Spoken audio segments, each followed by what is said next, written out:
5절에서 9절 말씀, 구약성경 1095면에 있는 에레미야 28장 5절에서 9절 말씀을 이 시간 함께 읽도록 하겠습니다. 선지자 에레미야가 여호와의 성전에 서 있는 제사장들과 모든 백성들이 보는 앞에서 선지자 하나니아에게 말하니라. 선지자 에레미야가 말하니라. 아멘. 여호와는 이같이 하옵소서. 여호와께서 내가 예언한 말대로 이루사 여호와의 성전 기구와 모든 포로를 바벨론에서 이곳으로 되돌려 오시기를 원하노라. 그러나 너는 내가 내 귀와 모든 백성의 귀에 이르는 이 말을 잘 들으라. 나와 너 이전의 선지자들이 예로부터 많은 땅들과 큰 나라들에 대하여 전쟁과 재난과 전염병을 예언하였느니라. 평화를 예언하는 선지자는 그 예언자의 말이 응한 후에야 그가 진실로 여호와께서 보내신 선지자로 인정받게 되리라.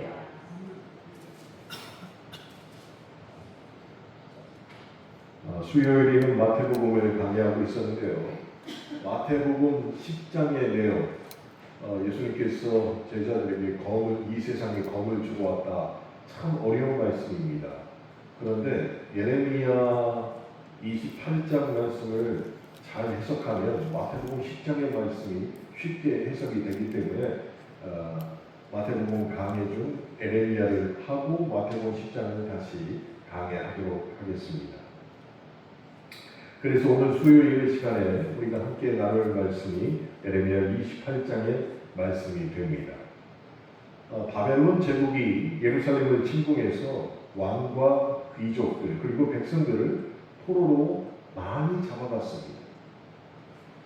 그리하여 이 이스라엘이라는 나라는 약소국의 서러움을 아주 단단히 겪게 되었습니다.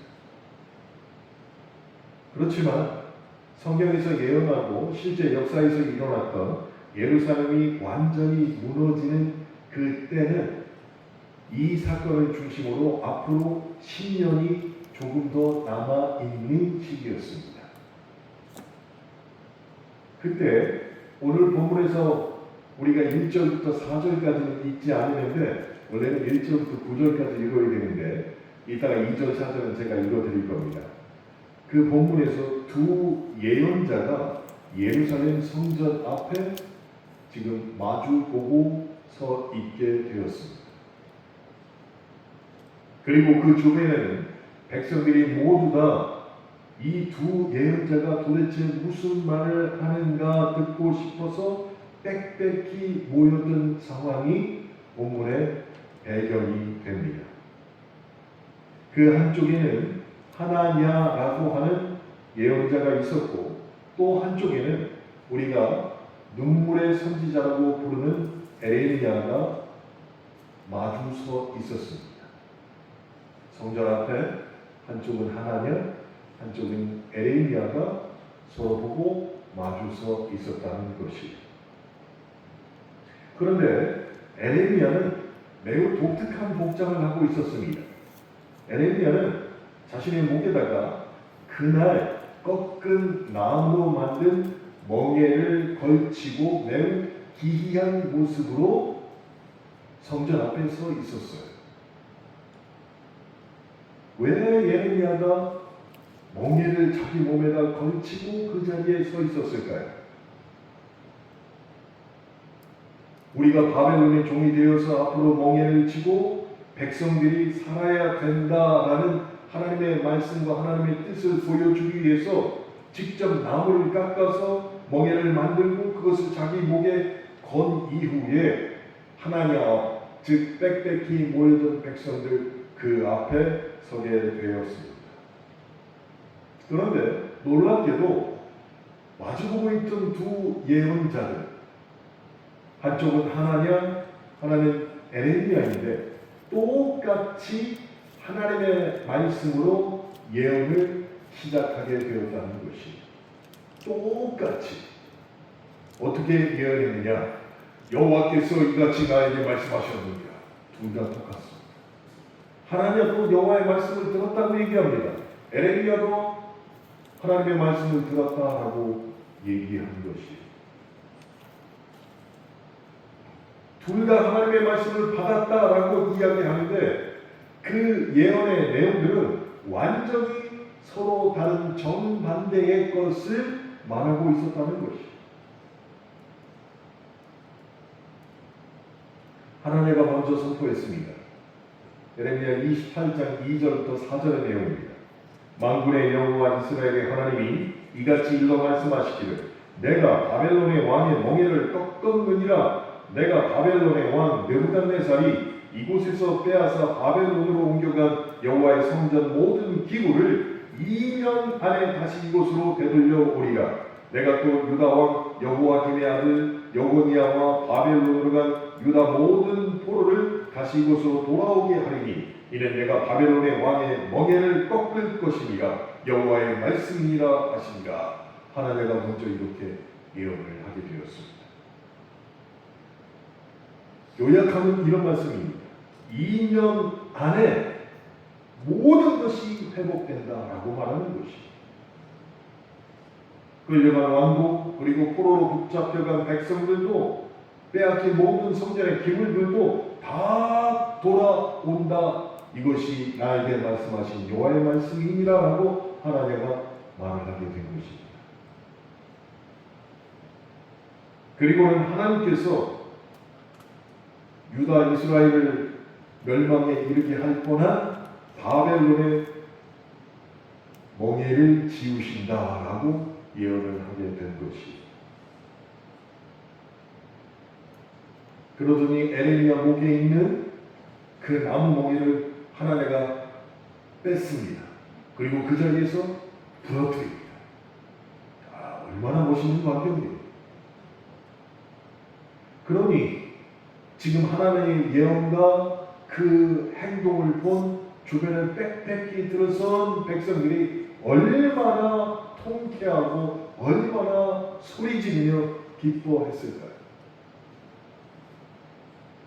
아마 제가 거기 있어도 하나님하고 박수치며 하나님가 정말로 하나님의 참 선지자라고 같이 외쳤을 것 같습니다. 그 다음이 우리가 본문으로 읽은 에레미야 28장 5절부터 9절에 있는 에레미야의 예언의 내용이 나옵니다. 자, 이제 에레미야의 차례예요. 그런데 이전 상황을 여러분이 잘 아셔야 됩니다. 에레미야는 에레미야 28장 이전에서부터 이스라엘이 바벨론에 항복해야 된다고 주장장 말했던 사람입니다. 그래서 백성들이 보기에 에레미야는 선지자라고 하지만 그는 매국노이고 배신자라고 비난했습니다. 거기에서 그치지 않았습니다.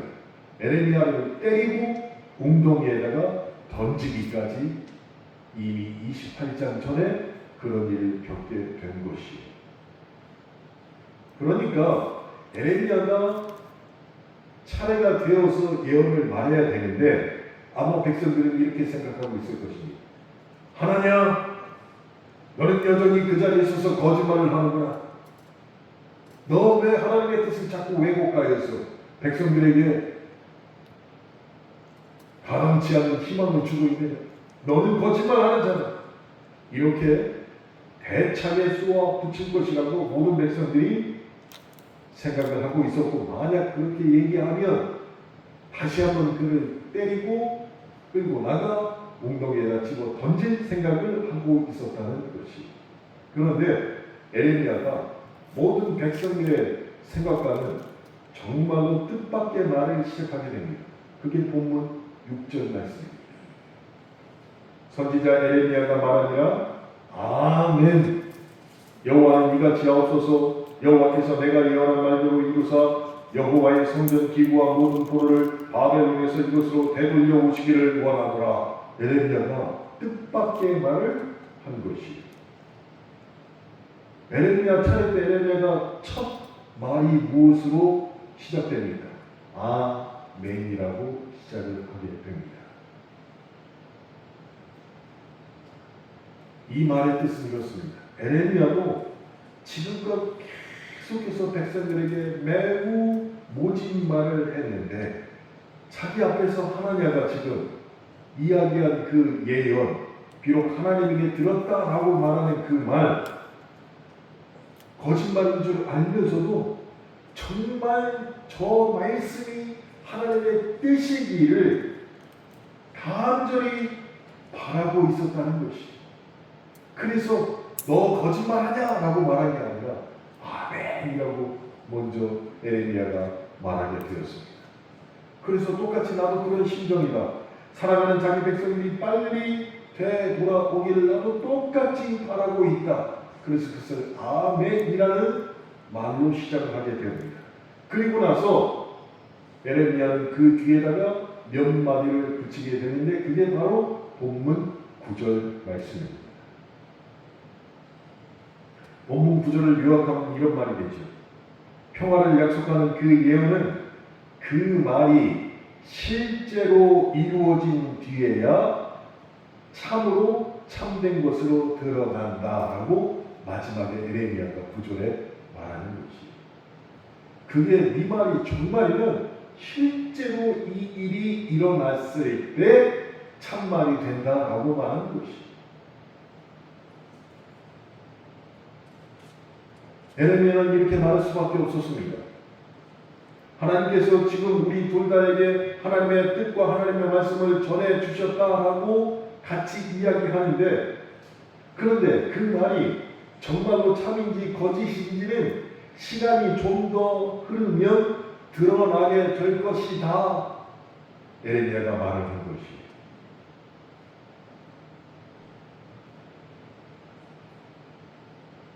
이 말을 듣는 사람들은 어떻게 깨달았을까요?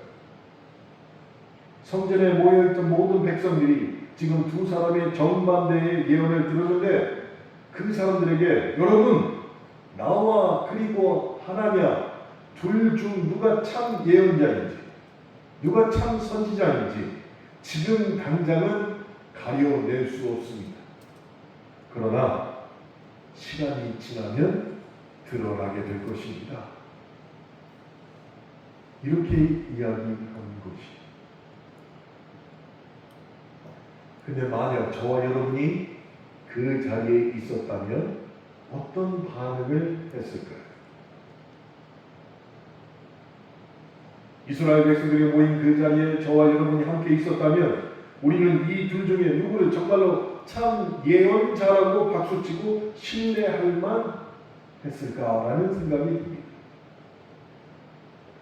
만약 오늘 본문의 내용을 우리가 전혀 모르고 우리가 그 자리에 서 있었다면 아마도 하나님의 목소리가 더 희망차고 더 믿음 좋아 보여서 저 사람이야말로 하나님의 뜻을 분별하는 참 예언자가 아닐까라고 생각했을 것 같습니다.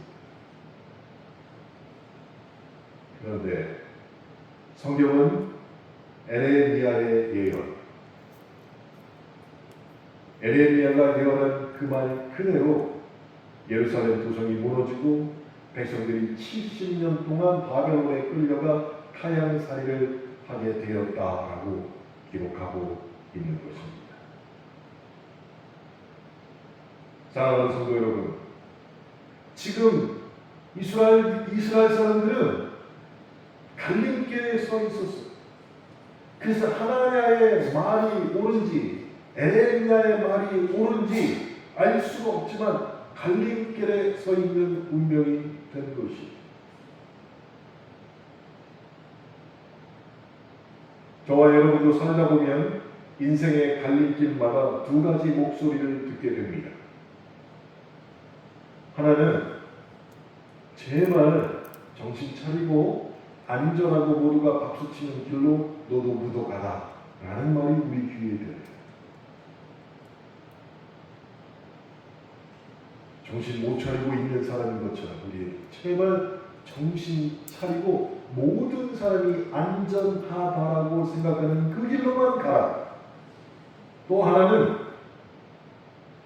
손해보는 것 같고 더디고 앞으로 안 나가는 것 같고 답답할지라도 꾸준히 그 길을 가라 라는 목소리가 들립니다.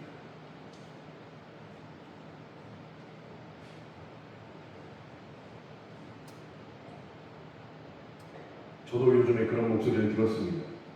감사하게도 우리 교인 분들 중에서 두 분께서 교회 목사들을 바꿔주셨어요. 어제 목사에게 드려놨습니다. 제가 얼마나 마음이 좋은지. 그래서 물어봤어요. 한동호 사장이라고 천주교 교인이고 저희 집사람 조카가 있는 그 동화동 천주교의 신부가 있는 그곳도 왔다 갔다 하는 사장님이신데, 사장님 내가 기억이 안 나는데 이 목사지 얼마나 됐어요? 목사님 이거 30년 됐어요. 그리고 이 제품은 단종이 됐고요. 단종된 게 문제가 아니라 토너도 안 나와요. 이제 자기가 판 캐논 복사기 중에 마지막으로 정리하는 제품이라는 거예요. 그래서 제가 두 군데다가 견적서를 달라고 했습니다. 지난 30년 동안 끊임없이 AS도 해주고 좋아해 주셨던 한동호 사장한테 달라고 그러고, 한 분은 영광기업이라고 침례교 장로님이세요. 전국인 교회들을 갖다가 다 목사기를 제공하는데 총회 때만 되면 꼭 옵니다. 근데 달마 대사처럼 생겼어요. 여기다 점이 탁 있고 그냥 언뜻 보면 달마 대사. 그런데 모든 목사님들에게 이 팜플렛을 나눠주면서 이 비싼 목사기를 140만 원에 드립니다. 그 목사님들이 눈이 휘둥그레져가지고 계속 연락하고 막 그랬대요. 그래서 저도 꼭 해가지고, 아니 여기는 뭐 200만 원이 훨씬 넘는데 140만 원을 준다니까 두 가지 견적서를 다 받아서 안수집사님을 상의하려고 견적서를 다 받았어요.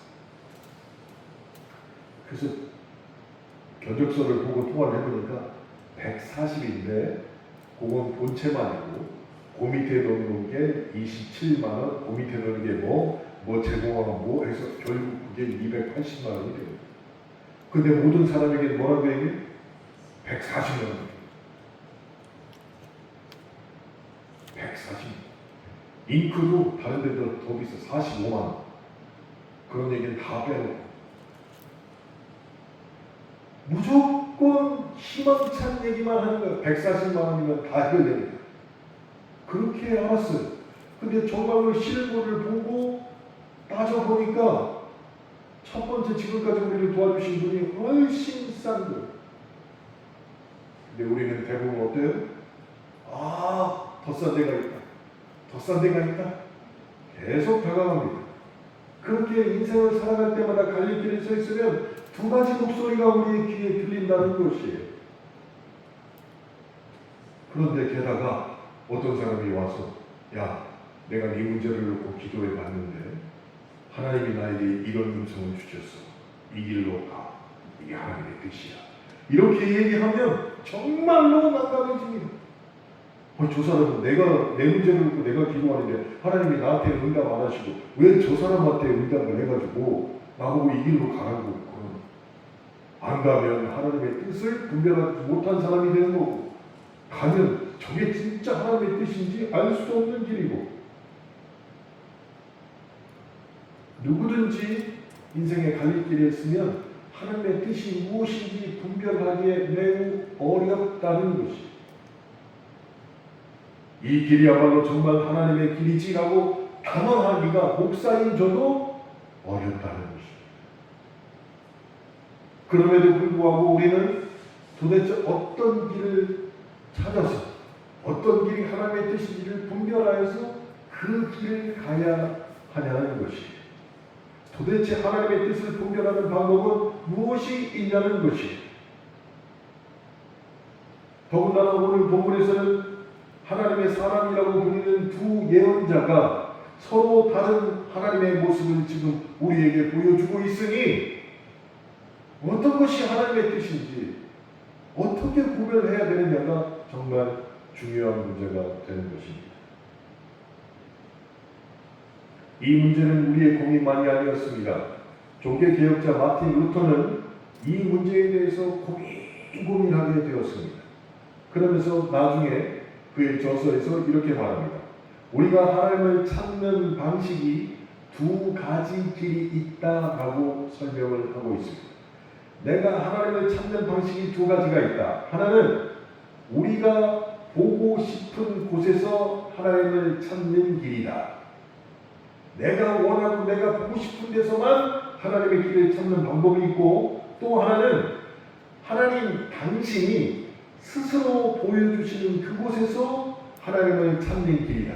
우리는 이 둘 중에 하나를 선택해야 된다라고 말했다는 것입니다. 사랑하는 성도 여러분, 그러면 자신에게 한번 질문해 보십시오. 내가 정말 보고 싶은 곳이 어디입니까? 내가 하나님을 찾는데 정말 어느 곳에서 하나님을 찾고 보고 싶어 하는가? 어디입니까? 잘 한번 생각해 보십시오. 대부분의 사람들은 이렇게 생각합니다. 늘 빛나는 자, 높은 자, 성공한 자, 형통한 자, 무엇 하나 문제가 없는 그 자리, 내 목에 있는 멍에가 단숨에 꺾이는 승리의 자리에서 하나님을 찾고 하나님을 보고 싶어 한다는 것이, 믿음이 많이 들어가서 목사님 그거 아닌 것 같은데 라고 생각이 들기도 하지만, 나는 아닐지라도 내 자녀들은 반드시 그런 곳에서 하나님을 보고 하나님을 찾기를 원하는 마음이 있다는 것이. 그래서 그런 자리에서 하나님을 보고 찾는 걸 신학에서는 영광의 신학이라고 불러요. 영광스러운 자리에서 하나님을 보고 하나님을 찾는다.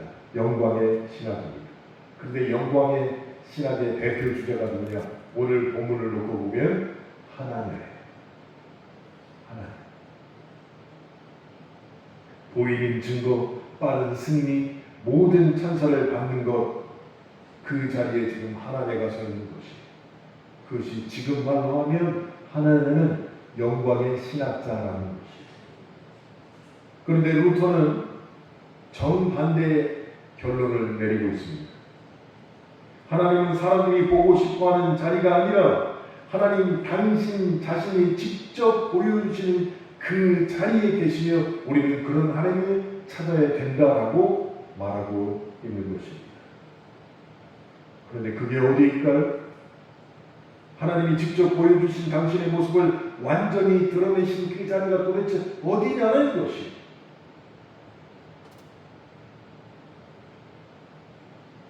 그것은 우리가 만들어내는 영광과 성공의 꼭대기가 아니라 고통받는 십자가 그 장소, 그 위라고 말하고 있는 것이에요. 그곳에서 하나님을 발견해야 한다라고 말하는 것입니다.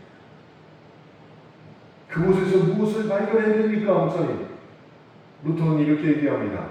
하나님이 직접 보여주신 하나님의 뒷모습, 하나님의 등, 이것을 발견해야 한다는 것이. 하나님의 앞모습이요, 하나님의 뒷모습과 하나님의 등을 십자가 위에서 발견하라는 것이. 그래서 십자가 위에서 발견되는 하나님은 결코 영광의 신학자가 하나님을 발견하는 것과 동일할 수 없다는 것입니다. 영광의 신학자는 자기가 보고 싶은 곳에서만 하나님을 만들어내기 때문에 자신에게 닥쳐오는 무너짐을 결코 인내하거나 참아내지 못한다는 것입니다.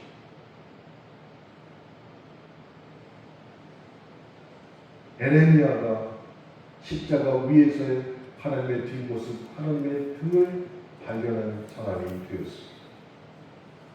그래서 있는 그대로의 모습, 고통당하는 하나님의 모습, 사람들 귀에 절대로 순하게 들리지 않는 하나님의 뜻을 에레미야는 발견했고 들었기에 있는 그대로 백성들에게 전했습니다. 그랬더니 어떻게 됐다고요? 빨미를 맞고 끌려 나가서 구덩이에 던져지게 되었습니다.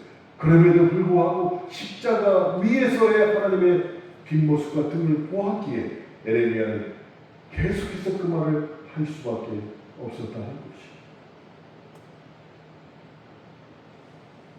사랑하는 성도 여러분,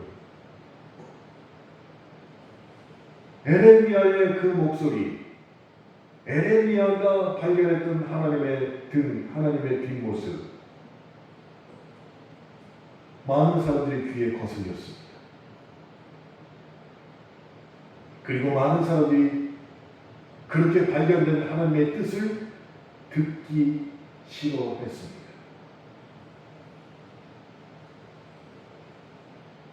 많은 사람들은 무엇을 바라고 있었을까요? 하나냐처럼 그렇게 살기를 원했던 것이 하나냐처럼.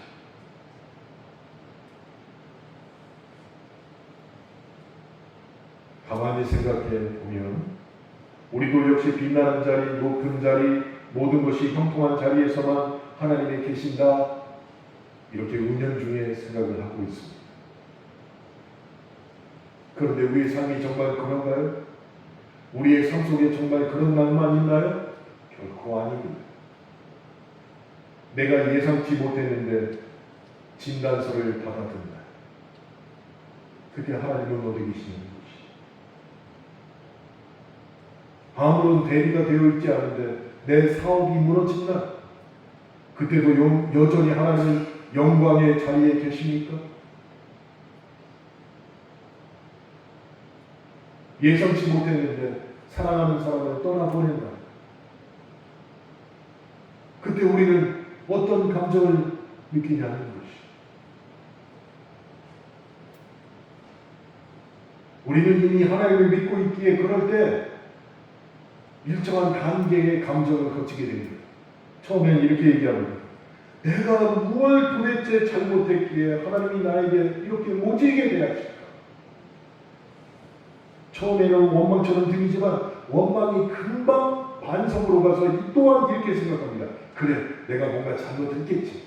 그러면 내가 더 신앙생활 잘하고 더 기도에 매달리면 내 형편이 하나님이 계시는 저 높고 높은 영광의 자리로 바뀌지 않을까? 그래서 더 하나님께 매달리기도 합니다. 그러다가 아무리 매달려도 달라지지 않으면 다시 스스로를 자책합니다. 여전히 내 믿음이 부족하기 때문에 그렇구나. 여전히 내 믿음이 부족하기 때문에. 내 믿음이 좋기만 한다면 나도 저 영광스러운 자리에 주님과 함께 있을 텐데 내 믿음이 부족하니까 나에게 이렇게 무슨 일이 생기는구나. 아마 잘 모르면 대부분 그렇게 생각할 것이죠. 그런데 루터가 발견하고 많은 위대한 선지자와 예언자들이 발견한 하나님의 뒷모습, 하나님의 등이 있던 십자가 위에서는 결코 그렇게 말하지 않는다는 것이.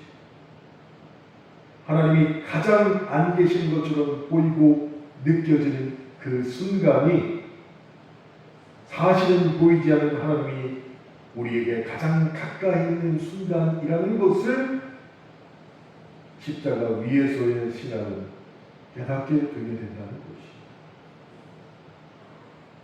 그래서 그 십자가 위에서 발견된 하나님의 뒷모습, 하나님의 등을 우리 가장 지금 거리에서, 우리 앞에서 여전히 계시는 하나님, 그 등을 바라보며 어려운 가운데 참고 인내하여 주님을 따라가게 만든다는 것이 십자가 위에서 발견된 신앙이라는 것입니다.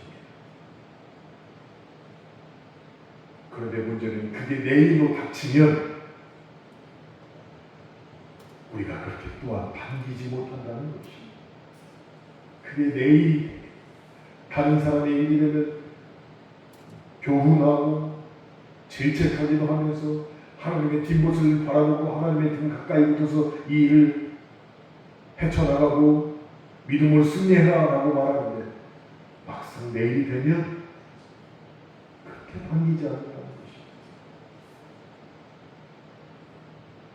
그러면 우리는 하나님의 뜻을 분별하는 것을 포기하고 그저 흘러가는 대로 내 몸을 맡기고 그저 흘러가는 시간에 내 몸을 맡겨서 그렇게 살아야만 될까요? 성경은 결코 아니라고 말씀하시는 것입니다. 성경은 그 뭐라고 말씀하십니까? 하나님의 뜻을 분별하는 잣대를 바꿔라 라고 말씀하신다는 것입니다. 너의 하나님의 뜻을 발견하는 잣대를 반드시 바꿔라. 어느 목소리가 더 참인지, 어느 쪽이 더 듣기 좋고 화려한가라는 것이 기준이 아니다 라고 성경은 에레미야를 통해서 우리에게 말씀하고 계신다는 것입니다.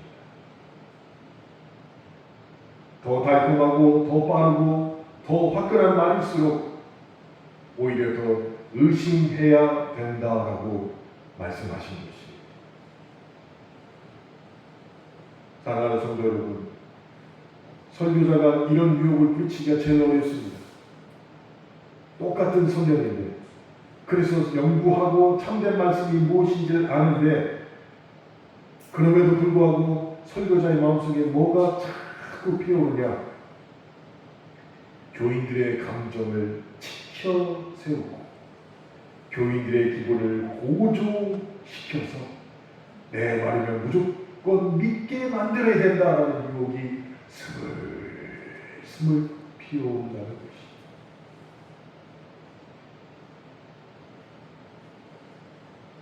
그때마다 설교자는 영광의 십자가를 바라보는 게 아니라 고통당하신 십자가를 바라보며 회개하고 참된 말씀이 무엇인가를 전하기 위하여서 나아가야 되는 것입니다.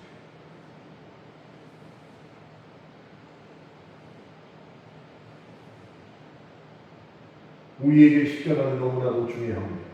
하나님의 아들이 인간이 되어서 이 땅에 내려오신 자리가 십자가입니다. 그분의 모든 권능과 모든 힘을 다 내려놓고 오늘이 아닌 내일을 우리에게 약속하며 당신 자신이 아닌 죄인과 그리고 온 만물을 위해서 자신의 생명을 내어주신 그 자리가 하나님의 뒷모습과 하나님의 등을 보기 가장 적합한 자리라고 말씀하신 것입니다.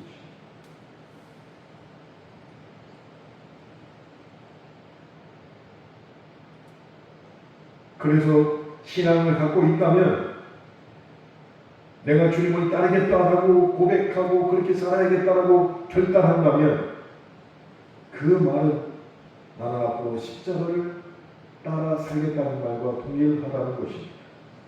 그래서 선택의 갈등이 생길 때 오늘이 아닌 내일을 위한 길을 선택하며 내가 아닌 이웃의 유익을 위해 선택을 해야 하는 것이 옳다라는 나에게는 불이익이 오는 주의 말씀을 믿고 따라가야 한다는 것입니다.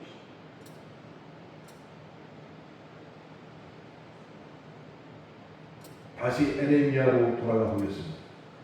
에레미야가 하나님을 믿고 있다고 하지만 사실은 에레미야도 그 말씀 가운데 나에게 말씀하신 하나님의 뜻을 분별했지만 그 가운데서도 에레미야도 흔들리고 있었습니다. 그러니 아멘하고 차라리 하나님에게 주신 말씀이 이 땅에 이루어지기를 바랍니다 하고 에레미야도 말했던 것이죠. 그것을 보고 흔들리는 믿음을 보고 영적 시련의 상황이라고 우리는 보통 얘기를 합니다. 시험과 시련, 유혹과 절망스러운 회의가 한데 뒤엉켜서 내 영혼을 관통하는 시간, 그게 영적 시련의 상황이 되는 것입니다. 그런데 이 모든 과정을 거치고 난 다음에 에레미야가 어떤 생각을 하게 되었느냐? 하나님을 믿고 사는 신앙인으로서 어떤 흔들림도 없어야 된다 아니라는 것입니다. 내 삶 속에 흔들림이 있는 것, 그게 너무나 자연스러운 순간이라는 것을 에레미야는 알게 되었습니다. 그럼 신앙인들에게, 하나님을 믿고 사는 사람들에게 왜 이런 흔들림의 시간들이 찾아올까요? 제가 한 가지 비유를 들어보겠습니다. 시험을 앞둔 학생이 있습니다. 시험을 앞둔 학생들에게 합격선이라는 것이 분명하고 딱 정해져 있습니다. 그러면 공부하는 학생들, 열심히 공부한 학생들에게는 합격선이 딱 정해져 있으면은 마음이 훨씬 편합니다. 그래, 내가 저기까지만 열심히 하면 되겠구나 하고 마음이 편해집니다. 그런데 그게 시험이 아니라 내 인생 전체가 되고 합격선은 완전 무결해야만 통과된다 이렇게 바뀌면, 그래서 조금의 오차도 활용이 안 된다 이렇게 바뀌면 오히려 성실한 사람일수록 마음이 더 힘들어져요. 네. 아무것도 모르겠다 하는 사람일수록 그래요? 어차피 통과할까 지금 즐기고 와야지 하면 되는데, 법 없이도 사는 사람들, 누가 보아도 성실한 사람들은 그게 시험이 아니라 내 인생 전체가 걸린 문제다 그러면 오히려 마음이 더 어려워지는 것이, 그리고 불안해집니다. 오늘 마틴 루터 얘기를 참 많이 하는데요. 마틴 루터도 그런 사람이었어요. 그래서 훗날 그는 이렇게 얘기했습니다. 하나님의 의라고 하는 말 자체를 나는 너무도 미워했다라고 고백했죠. 하나님의 의가 나오는 순간 나는 그 하나님을 너무 미워했다. 왜 그러냐?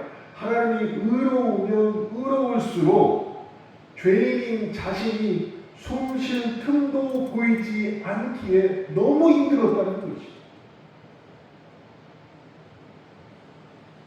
그런데 마틴 루터만 그랬을까요? 솔직히 고백드리면 목사님, 저도 다를 바가 없습니다. 저 역시도 늘 흔들림 가운데서 설교를 준비하고 여러분 앞에 서서 말씀을 전하게 됩니다. 그때마다 성경이 말씀하시는 모든 답을 손에 쥐지 못한 채 말씀과 현실 사이에서 흔들리는 말씀을 여러분에게 전달할 수밖에 없다는 것이에요.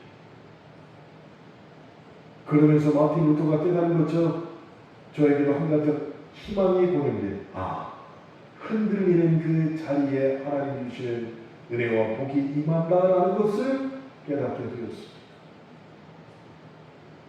얼마 되지 않습니다. 2년 전 뇌경색이 왔을 때 성경을 다 잊어버렸어요.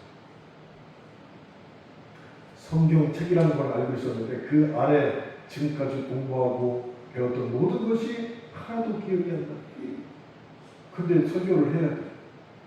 어떻게 하시지? 제 마음속에 저를 의인화시켜서 읽어야 돼. 어떻게 하냐? 뭐가 구약이고 뭐가 신약인지도 기억이 안 나고 어떻게 하냐? 어떻게 설교하냐? 너무너무 두렵고 너무너무 제 마음이 흔들렸습니다. 그때 아무리 읽어도 읽고 돌았으면 잊어버리고 읽고 돌았으면 잊어버리고. 그래서 원로 목사님한테 말씀을 드렸지만 내가 목사 된 지 5년도 안 됐는데 내가 이제 은퇴를 해야 되겠다. 심각하게 은퇴를 고려하고 있었어요. 마지막으로 내가 올라가서 설교하는데 무슨 말을 주실지 나도 모르고 성령께서 주장하시는 대로 설교하자. 그래가지고 최근에 기억나는 아파서 입원해서 치료받고 내가 어떤 생각이 들고 누구를 만났으며 어떻게 마음이 돌아서게 됐는지를 아마 여러분에게 처음으로 이 자리에 서서 설교를 하게 되었어요. 그때 그 설교하고 은퇴하려고 생각했었어요. 근데 그때 하나님이 입술을 주장하시면서 말할 것을 떠올리게 하시는 은혜를 저에게 주셨던 것이, 내가 흔들려서 아무것도 할 수 없다고 하셨을 때 하나님이 그 자리에 은혜와 복을 주시는 것을 경험하게 되었어요. 그게 주님의 은혜였습니다. 여러분도 다 경험한 내용이 있습니다. 갓난아기를 한번 생각해 보세요. 아이가 부모에게 뭘 그리 잘 줬다고 그렇게 사랑을 받을까요? 밥을 사준 적도 없고 청소를 해준 적도 없는데 그렇게 아이를 사랑합니다. 근데 아이보다 할머니, 할아버지들이 더 사랑합니다. 이유는 한 가지입니다. 그 아이가 있는 것 자체로 부모와 가족들은 그 아이를 사랑하는 것이 아무것도 한 것이 없음에도 불구하고 마찬가지로 우리가 하나님의 자녀가 되었고 하나님의 뜻이 무엇인지 분별하기를 애쓴다면 하나님은 똑같이 그렇게 우리를 사랑하신다는 거죠. 우리가 무언가를 잘해서 하나님이 우리에게 사랑을 주신 것이 결코 아니라는 것입니다. 저와 여러분은 이미 침례를 받았습니다. 그렇게 침례를 통하여 이미 우리가 하나님의 자녀로 인치심을 받았기 때문에 하나님은 끝까지 저와 여러분을 사랑하실 수밖에 없다는 것입니다.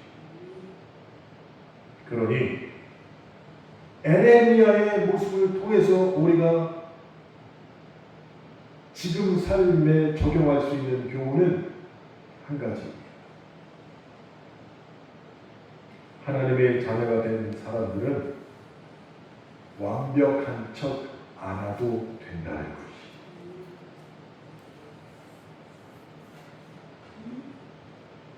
사람들 앞에서, 교인들 앞에서, 저로 말하는 성도들 앞에서, 여러분으로 말하는 목사 앞에서 완벽한 척 안 해도 된다는 것입니다.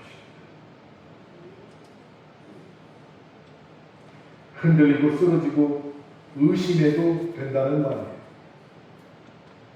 다만 흔들리더라도 십자가에서 생명을 드리기까지 우리를 끝까지 사랑하신 분이 바로 우리 주님이라는 그 사실만 잊지 않으면 된다는 것입니다.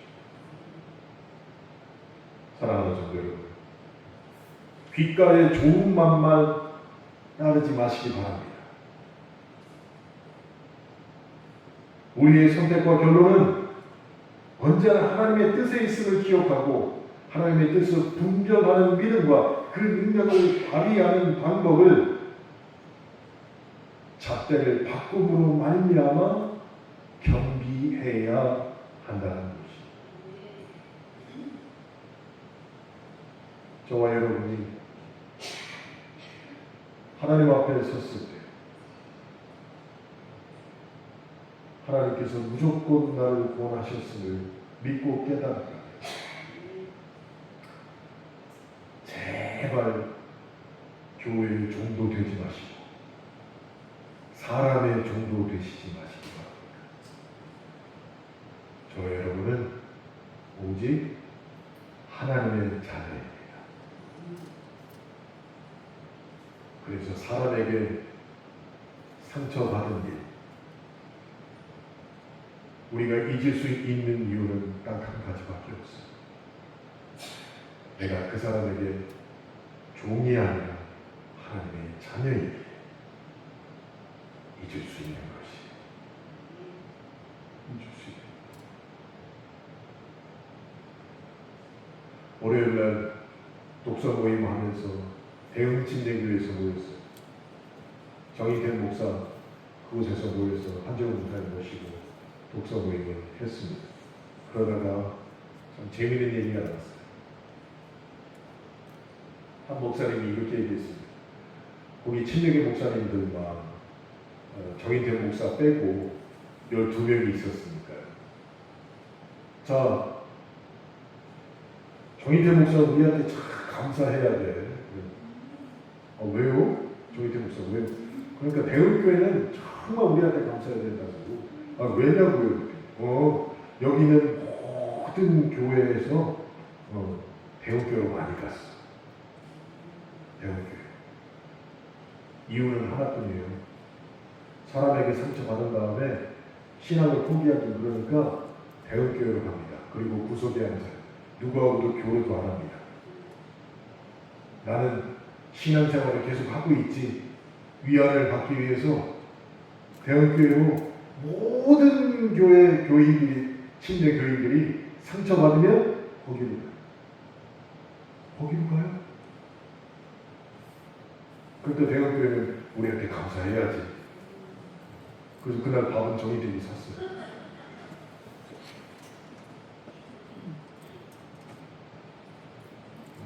진짜로 감사하게 생각하면은 갈비찜을 4인분짜리를 4시 먹어야 되는데 진짜로 감사하니까 감사하다는 거예요.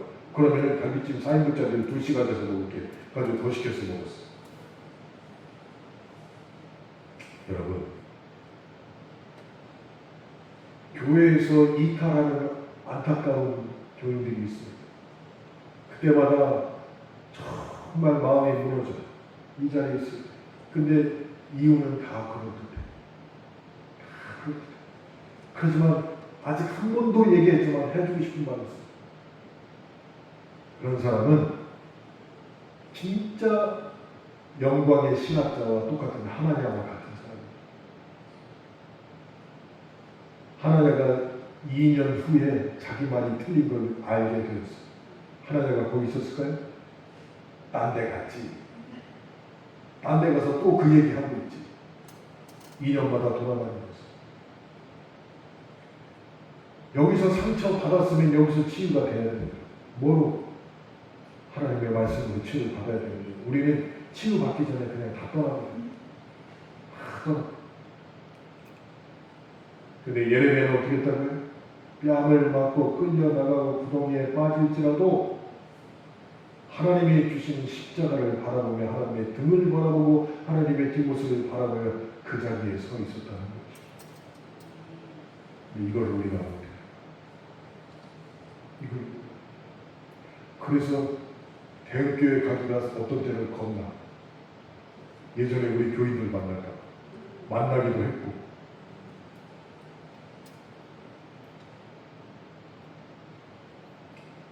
어떤 분은 다가와서 인사하는데 어떤 분은 뒤로 돌아서 도망가요. 왜 그럴까요? 기억하십시오. 하나님의 뜻을 분별하는 잣대를 바꾸지 않으면 언제나 내가 높은 자리, 언제나 빛나는 자리, 아무 문제도 없는 자리만 골라다닙니다. 그러지 마시기 바랍니다. 어떤 자리든 간에 하나님의 뒷모습과 하나님의 그 뒤에 있으시길 주님의 이름으로 축원합니다. 기도하겠습니다.